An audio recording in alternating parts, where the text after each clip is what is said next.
ఎక్కడో ఒక చోట సైలెంట్‌గా ఈ బస్ స్టాప్‌లోనో, లేకపోతే రైల్వే స్టేషన్‌లో నీ పని నువ్వు చూసుకుంటే కాలేజ్‌కో వెళ్తున్నావు. అదే టైంలో వచ్చి నీకొక ఆపర్చునిటీ వచ్చి ఫ్యాషన్ మోడల్‌లాగా వాక్ చేయాలి అని నీకు ఆపర్చునిటీ వస్తే మీరు ఆ ఆపర్చునిటీని క్యాచ్ చేస్తారా?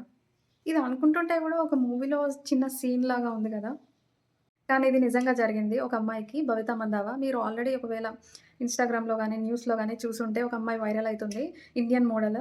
మొన్న డిసెంబర్ 3 షెనాల్‌ది ఫ్యాషన్ షో ఓపెనింగ్ జేసింది తను.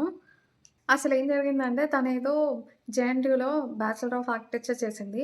అండ్ తర్వాత మాస్టర్స్ కోసం న్యూయార్క్ వెళ్ళింది. అక్కడ తను మాస్టర్స్ జేస్తుంది. మాస్టర్స్ జేస్తున్న టైంలో ఒక సబ్వేలో కూర్చొనుంది. సబ్వేలో కూర్చొనుంటే షెనాల్ ఫ్యాషన్ డిజైనర్ మాథ్యూ వచ్చేసి తనని ఇట్లా ఒక ఫ్యాషన్ షో ఉంది. మీరు వాక్ చేస్తారా? అని జెప్పి అడగటం. తను ఆపర్చునిటీ తీసుకొని పార్టిసిపేట్ చేయడం. పార్టిసిపేట్ చేసిన తర్వాత మళ్ళీ ఇంకొక షోలో ఏకంగా సేమ్ తన రియల్ లైఫ్‌లో ఈ ఆపర్చునిటీ ఎలా అయితే వచ్చిందో సేమ్ అదే సీన్ రీక్రియేట్ చేస్తున్నట్టుగా షెనాల్ ఫ్యాషన్ షోని ఓపెన్ చేయడం. ఒక రైల్వే స్టేషన్‌లో ఒక సబ్‌వేలో ఓపెన్ చేయడం అనేది నిజంగా తనకైతే అసలు చాలామంది డ్రీమ్ అనుకుంటా ఇట్లా వాక్ చేయాలి షెనాల్‌కి అని.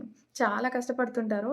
కానీ తనకి ఆపర్చునిటీ ఎలా వచ్చిందంటే, ఇట్లా వచ్చి పడింది తన ముందు. తను ఆపర్చునిటీ గ్రాబ్ చేసుకొని, ఇప్పుడు టాప్ ఇండియన్ మోడల్ అయిపోయింది తను.